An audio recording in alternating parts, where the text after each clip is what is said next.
খামার ম্যানেজমেন্ট ঠিক রাখুন, লাভের ম্যানেজমেন্টটা ঠিক থাকবে। যে সকল হাঁস খামারি ভাই বোনেরা একেবারেই নতুন শুরু করেছেন মাত্র, তারা বুঝতে পারছেন না যে কিভাবে খামার ম্যানেজমেন্ট ঠিক রাখবেন কিংবা লাভের পরিমাণটা কিভাবে দ্বিগুণ হবে কিংবা লাভ কিভাবে হবে, আদৌ লাভ হবে কিনা, তাদের জন্য আজকে এই ভিডিওটা আমি ক্রিয়েট করছি। আশা করছি যারা নতুন খামারি ভাই বোনেরা আছেন তাদের জন্য এই ভিডিওটা অত্যন্ত সহায়ক ভূমিকা পালন করবে। আসসালামু আলাইকুম প্রিয় খামারি ভাই বোনেরা, আশা করছি সবাই ভালো আছেন।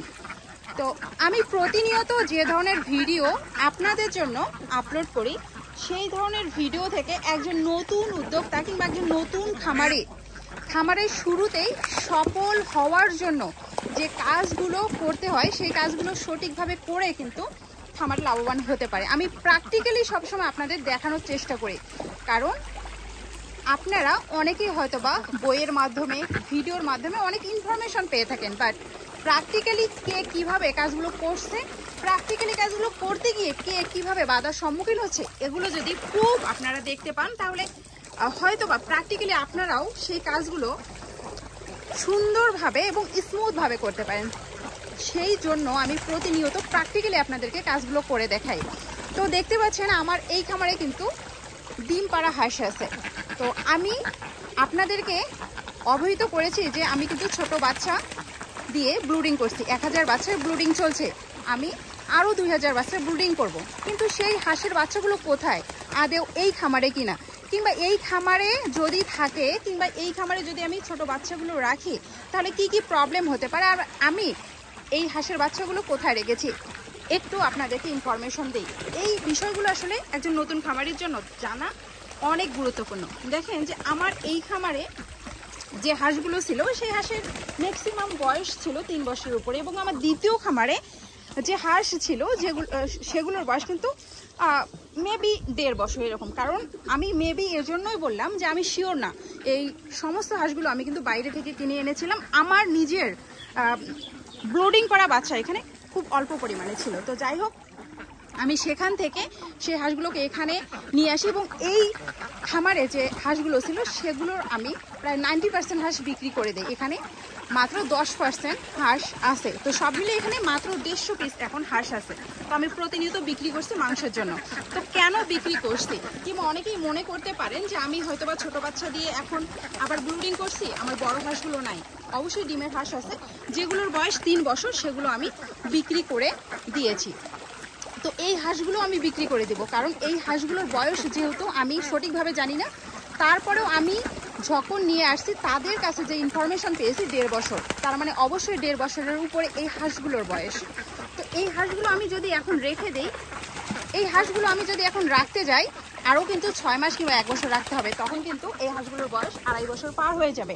আর আপনারা জানেন যে ডিম পাড়া হাঁস প্রথম 6 মাসে যে পরিমাণ ডিম দেয়, দ্বিতীয় 6 মাসে তার সাথে কিন্তু ডিমের পার্সেন্টেজ কমে যায়, তৃতীয় 6 মাসে আরও কমে যায়। তো এভাবে আমরা খামার ম্যানেজমেন্ট যদি ঠিক রাখি, খাবার যদি ঠিক রাখি, কিন্তু বয়সের দিক থেকে আমরা ডিমের পার্সেন্টেজ কম পাবো। তাই আমি সবসময় আপনাদেরকে বলি যে বেশি বয়সের হাঁস দিয়ে খামার না করতে। তো যাই হোক, এই জন্য আমি এই খামারের হাঁসগুলো সরিয়ে ফেলছি, এবং যে হাঁসগুলো এখন আছে সেগুলো আমি আস্তে আস্তে বিক্রি করবো মাংসের জন্য। তো আমি এক সাইডে ছোট বাচ্চার ব্রুডিং করছি, অন্য সাইডে ডিম পাড়া হাঁস। তো ডিম পাড়া হাঁসের খাবার এক এবং ছোট বাচ্চার খাবার অন্য। তো সবচেয়ে বড় কথা, ছোট বাচ্চা এবং বড় হাঁস আমি একত্রে রাখছি না কেন, ছোট বাচ্চার রোগ প্রতিরোধ ক্ষমতা এবং বড় হাঁসের রোগ প্রতিরোধ ক্ষমতা কিন্তু এক নয়, এবং এই ছোট বাচ্চাগুলো বারবার রোগে আক্রান্ত হতে পারে, এবং সেই রোগের এফেক্ট কোনোভাবে যদি বড় হাঁসের খামারে এসে পড়ে তাহলে অবশ্যই সেই এফেক্টটা বড় হাঁসের খামারে ক্ষতির একটা দিক নিয়ে আসতে পারে। তাই আমি ছোট বাচ্চা এক খামারে এবং বড় হাঁসগুলো আর এক খামারে নিয়ে আসছি। হ্যাঁ, এখানেও আমি কিছু বাচ্চার ব্রুডিং করব, কখন, যখন এই হাঁসগুলো বিক্রি শেষ হয়ে যাবে তখন কিন্তু আমি এখানেও ছোট বাচ্চার ব্রুডিং করব, কারণ আমার টার্গেট আছে 5000 বাচ্চা আমি 0 দিন থেকে ব্রুডিং সম্পূর্ণ করে একেবারেই মাঠে ছেড়ে দেব, এবং ফ্রি খাদ্য খাইয়ে সেই হাঁসগুলোকে আমি বড় করব, লালন পালন করব, আল্লাহ পাক যদি রহমত করে। দেখেন যে ছোট ছোট ইনফরমেশন হাঁস খামারে, যে ইনফরমেশনগুলো আমি প্রতিনিয়ত আপনাদেরকে প্রোভাইড করছি, সেই ইনফরমেশনগুলো আপনারা যদি প্রতিনিয়ত কাজে লাগাতে পারেন, তাহলে সব সময় খামারে লাভবান হওয়ার আপনারা চেষ্টা করতে পারবেন কিংবা সবসময় লাভবান হতে পারবেন। কারণ এই যে একটা ইনফরমেশন আমি আপনাদেরকে দিলাম যে ছোট বাচ্চা এবং বড় হাঁস আমি আলাদা পালন করছি, কেন পালন করছি, এই বিষয়গুলো আপনারা জানলেন এবং আপনারাও যদি এই ভুলগুলো করে থাকেন কিংবা এইভাবে হাঁস পালন করে থাকেন, অবশ্যই সেখান থেকে কিছু শিক্ষা আপনাদের থাকবে। তো এখানে যেহেতু বড় হাঁস পালন করছি, ডিম পাড়া হাঁসের খাবার দিচ্ছি এবং যতদিন আমি হাঁসগুলোকে রাখবো অবশ্যই এখান থেকে পর্যাপ্ত পরিমাণে ডিম নিতে হবে। এজন্য আমাকে ডাক লেয়ার ফিড দিতে হচ্ছে। তো আমি নিজ হাতে তৈরি করছি এই ডাক লেয়ার ফিড, পাশাপাশি প্রয়োজনীয় কিছু মেডিসিন দিচ্ছি। তো সব মিলিয়ে আলহামদুলিল্লাহ এই খামারের বর্তমান পরিস্থিতি খুব ভালো। আমি ডিম পাড়া হাঁসের জন্য কিছু ইনফরমেশন আপনাদেরকে প্রোভাইড করে থাকি, যেমন হাঁস খামারে আনলিমিটেড খাদ্য। তো হাঁস খামারে আনলিমিটেড খাদ্য আপনি ডিম পাড়া হাঁসের জন্য রাখবেন, বাট বাচ্চা হাঁসের ক্ষেত্রে কিন্তু একটু ভিন্ন হতে পারে। তো ডিম পাড়া হাঁসের জন্য আনলিমিটেড খাদ্য আমি কিভাবে দেই, তো এখানে দেখতে পাচ্ছেন কিছু খাবার দিয়ে রেখেছি। আমি যখন খাবার দিয়েছি সেই সময় কিন্তু রোদ ছিল না, আমি বারবার এই বিষয়টা আপনাদেরকে অবহিত করি। তো এখন যেহেতু রোদ চলে আসছে, আমি কিন্তু ছায়াযুক্ত স্থানে এই খাবারটা দিব। আর আনলিমিটেড খাবার বলতে এখানে যে আমি খাবারটা মেখে দিয়েছি, এই খাবারটা যখন সম্পূর্ণ খেয়ে ফেলবে, নিচের খাবারটা চেটে পুটে খেয়ে ফেলবে, দেখেন যে আমি নিচে কোনো কিছু দেইনি, নিচে খাবার ফেলেছে। তো এখানে নিচে প্লাস্টার করা আছে, যার ফলে এখানে নিচে কাদা করবে না কিংবা এই খাবারগুলো ময়লা করবে না। তো আমি কিন্তু এরকম বস্তার উপরে খাবার দিই। এই খাবারটা আমি যখন স্থানান্তর করব তখন অবশ্যই বস্তার উপরে খাবারটা দিতে হবে। তো এই খাবারটা চেটে পুটে খাওয়ার পর আমি পুনরায় আবার খাবার দেবো। তো এইভাবে সারাদিন আমাকে খাবার দিতে হয়। তো আপনারা মনে করতে পারেন যে সারাদিন কি একটা হাঁস খামারে সময় দেওয়া উচিত না। সারাদিন বলতে আমি যদি সকালবেলা খাবার দিই 3 থেকে 4 ঘন্টা যদি খাবারটা রাখি, 4 ঘন্টা এখন গরমের সময় যদি রাখি, দেখা যায় যে খাবারের গন্ধের সৃষ্টি হয়। তো এক্ষেত্রে 2 ঘন্টা কিংবা 3 ঘন্টা, অতিরিক্ত 3 ঘন্টা খাবারটা যেন থাকে এই পরিমাণ খাবার আমি মেখে দিই। কারণ খাবারটা আমি পানি দিয়ে মেখে দিই, তো 3 ঘন্টা যেন থাকে এই পরিমাণ খাবার মেখে দিই। এই খাবারটা চেটে পুটে খাওয়ার পরে পুনরায় আবার কিন্তু আমি খাবার দিই। এক্ষেত্রে সারাদিনে 2 থেকে 3 বার কিংবা 4 বার আমাকে খাবারটা দিতে হয়। তো আনলিমিটেড খাদ্য বলতে সকাল 6টা 30 মিনিট থেকে, এখনকার জন্য এই সময়টা প্রযোজ্য, সকাল 6টা 30 মিনিট থেকে সন্ধ্যা 6টা অবধি এভাবে আনলিমিটেড খাবার থাকে। তো রাত্রে কোনোভাবে এই সময়ে খাবার দেওয়ার প্রয়োজন নেই, অবশ্যই পানির প্রয়োজন সারা রাত্রেই হতে পারে। আর ঘরে অবশ্যই আমি পানি দিয়ে থাকি। অনেকেই মনে করতে পারেন যে আমরা যদি আনলিমিটেড খাবার দিই তাহলে অনেক খাবার খেয়ে ফেলবে, এটা একেবারেই ভুল ধারণা। আপনার হাঁসের যদি বডি ওয়েট ঠিক থাকে, ডিমের পার্সেন্টেজ ঠিক থাকে এবং সবচেয়ে বড় কথা খাবারের যদি কোয়ালিটি ভালো থাকে, আপনি সারাদিন এভাবে আনলিমিটেড খাবার দিয়ে রাখবেন, 150 গ্রামের বেশি কোনোভাবেই হাঁস খাবার খাবে না। হ্যাঁ, তবে বিশেষ পরিস্থিতিতে, বিশেষ কারণবশত 150 গ্রামের বেশি খাবার খেতে পারে কয়েকদিন, যদি হাঁস কোনোভাবে শারীরিকভাবে দুর্বল থাকে কিংবা এর আগে কিছুদিন আগে যদি রুচিমন্দা হয়ে থাকে কিংবা হাঁসের বডি ওয়েট যদি কম থাকে, সেক্ষেত্রে 2 থেকে 4 দিন 150 গ্রামের বেশি একটু খাবার খেতে পারে। তো যখন শারীরিক দুর্বলতা কিংবা বডি ওয়েটটা ঠিক হয়ে যাবে তখন 150 গ্রাম কিংবা 140 গ্রাম হারে পার ডে খাবার খাবে আপনি আনলিমিটেড খাবার দিয়ে রাখার পরেও। আর অবশ্যই হাঁস খামারে আনলিমিটেড খাবার দিয়ে রাখতেই হবে। অনেকেই আমরা ভুল করি যে সারাদিনে 1 বেলা 2 বেলা কিংবা 3 বেলা খাবার দিই। তো এই 1 বেলা 2 বেলা 3 বেলাতেই কিন্তু আমরা পরিমাণের সাথে কম খাবার দিয়ে রাখি। মনে করেন আপনি সকালবেলা 20 কেজি খাবারের চাহিদা আছে, আপনি 18 কেজি খাবার দিলেন। তো এই 18 কেজি খাবার সবগুলো হাঁস খাওয়ার পরে 2 কেজি যে খাবার চাহিদা, অবশ্যই এখান থেকে কিছু হাঁস না খেয়ে থাকতে পারে, কারণ আপনি পরিমাণের তুলনায় কম খাবার দিয়েছেন এবং সেই খাবারটা কিন্তু 1 ঘন্টা কিংবা আধা ঘন্টার মধ্যে শেষ করে ফেলেছে। তো কিছু হাঁস যদি এখানে না খেয়ে থাকে কিংবা কিছু হাঁস যদি এখানে খাবার সুযোগ না পায়, তাহলে সেই হাঁসের বডি ওয়েট কখনোই বাড়বে না এবং বডি ওয়েট আস্তে আস্তে লস্ট হবে এবং আস্তে আস্তে শারীরিক অসুস্থতায় ভুগবে।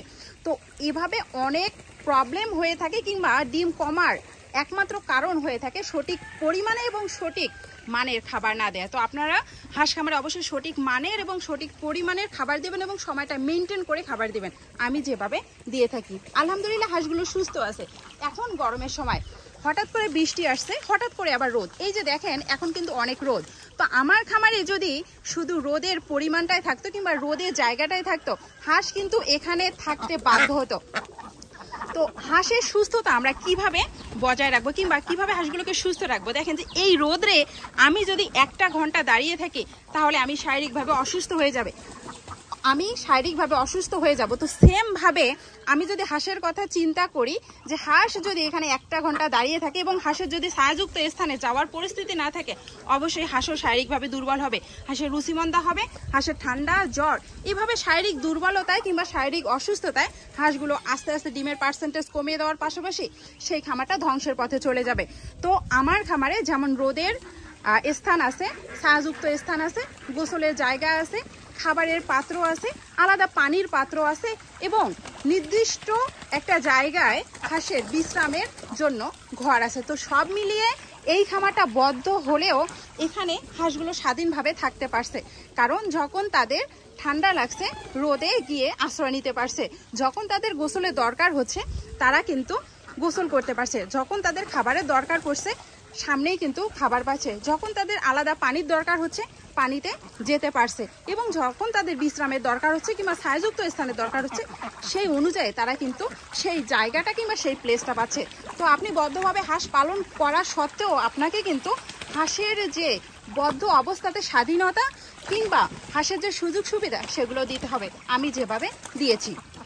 আপনারা শুনে অনেকেই অবাক হবেন যে আমার হাঁসগুলোকে আমি কিন্তু বৃষ্টির পানিতে ভিজাই না। অনেকে বলতে পারেন যে হাঁস তো সারাদিন পানিতে থাকে, তো বৃষ্টির পানিতে ভিজে কি হবে, কিংবা বৃষ্টির পানিতে তো যারা খোলাভাবে কিংবা মাঠে হাঁস চড়ায় তারা বৃষ্টির পানিতে ভিজে ফেলে, কিন্তু আমরা কিন্তু অন্যভাবে হাঁসটা পালন করছি, আমরা বদ্ধভাবে হাঁস পালন করছি আর আমরা কিন্তু প্রাকৃতিক খাদ্য খাইয়ে হাঁসগুলো পালন করছি না। তাই হঠাৎ করে বৃষ্টি আসলে সেই বৃষ্টির পানিতে আপনি যদি হাঁসগুলো ভিজান অবশ্যই হাঁসের ঠান্ডা লাগবে এবং এই ঠান্ডার জন্যই হাঁসের নানাভাবে আপনি হাঁস খামার থেকে লসের সম্মুখীন হতে পারেন, যেমন ঠান্ডা, জ্বর, খাদ্য অরুচি, ডিমের পার্সেন্টেজ কমা ইত্যাদি এই ধরনের প্রবলেমগুলো হতে পারে। তো আপনারা একটা বিষয়ে হয়তো বা রিয়েলাইজ করেননি যে দেখেন এখানে অনেকগুলো হাঁস আছে, বাট সবগুলো হাঁস কিন্তু পানিতে নামেনি। হাঁসের একটা স্বভাব আছে যে যাদের যখন প্রয়োজন গা ভিজাবে, গোসল করবে এবং গোসল করার নির্দিষ্ট একটা সময় নিয়েই তারা কিন্তু উপরে উঠে দেখতে পাচ্ছেন যে রোদরে চলে যাচ্ছে, গা শুকাচ্ছে, অর্থাৎ সারাক্ষণ ভিজিয়ে থাকার মতো অভ্যাস কিন্তু তাদের নেই। তাদের যখন একটু গরম লাগছে কিংবা গোসলের দরকার হচ্ছে তারাই গোসল করছে এবং যাদের গোসল শেষ হয়ে যাচ্ছে তারা কিন্তু এভাবে গাটা শুকাচ্ছে। আর যখন বৃষ্টি চলে আসে যাদের গোসলের দরকার আছে তারাও গোসল করছে, যাদের গা শুকানোর দরকার হচ্ছে তারাও গোসল করছে। তো এভাবেই কিন্তু হাঁসগুলো ক্ষতিগ্রস্ত হচ্ছে আর আমি কখনোই কিন্তু ইচ্ছাকৃতভাবে হাঁসগুলোকে বৃষ্টিতে ভিজাই না। তো আপনারা যারা বদ্ধভাবে হাঁস পালন করেন এই বিষয়টা অবশ্যই আপনারা সঠিকভাবে মেনটেন করার চেষ্টা করবেন। তো সব মিলিয়ে হাঁসগুলো ভালো আছে, সুস্থ আছে এবং সব মিলিয়ে হাঁসগুলোকে একটু আমি স্বাধীন রাখার কিংবা স্বাধীন করে বাঁচার ব্যবস্থা করছি। হাঁসের সামনে সব কিছু অ্যারেঞ্জ করে দেওয়ার ব্যবস্থা করছি, যেমন হাঁসের গোসলের ব্যবস্থা, খাবারের ব্যবস্থা, আরামের ব্যবস্থা এবং ছায়াযুক্ত স্থানের ব্যবস্থা। সবচেয়ে বড় কথা, হাঁস যে রাত্রে বিশ্রাম নেবে সেই জায়গাটা আমি সবসময় পরিষ্কার এবং পরিচ্ছন্ন রাখার চেষ্টা করে থাকি। হাঁসের ঘর আপনি যত ভালোভাবে হাঁস পালন করুন না কেন, হাঁসের ঘর যদি নোংরা এবং আবর্জনা যুক্ত হয় এবং হাঁস যেখানে থাকে সেখানকার মল যদি সেখানেই থাকে তাহলে 50% রোগ এখান থেকে হতে পারে। আমার ঘরটা কিন্তু মাছার তৈরি, তো হাঁস যে মলগুলো সারা রাত ত্যাগ করে সেই মলগুলো কিন্তু নিচে পড়ে যায় আর এই ঘরটা সবসময় শুকনো এবং পরিষ্কার থাকে। আমি সকালবেলা হাঁসগুলোকে ছেড়ে দিয়ে যে পানির পাত্র, খাবার পাত্র আছে সেগুলো পরিষ্কার করে ডিম তুলে দিলেই এবং বাহিরে দেখতে পাচ্ছেন যে আলো বাতাস চলাচলের ব্যবস্থা আছে এবং বাহিরের বাতাস আমার ঘরে সব সময় প্রবেশ করে এবং আমার এই ঘর কিংবা এই খামারটা এমন একটা জায়গায় অবস্থিত যে বাহিরের আলো বাতাস এবং ছায়ার সমারোহে এই ঘরটা আমার অবস্থিত। তো সব মিলে আমার খামারে হাঁসগুলো আমি সুস্থ এবং স্বাভাবিক রাখার লক্ষ্যে সবসময় চেষ্টা করে যাচ্ছি। অবশ্যই সামনে আরও কিছু আপডেট হবে, আরও কিছু খামারে সুবিধা দেওয়ার ব্যবস্থা করব। তো আজকের মতো এ পর্যন্তই। সবাই ভালো থাকবেন, সুস্থ থাকবেন, আল্লাহ হাফেজ।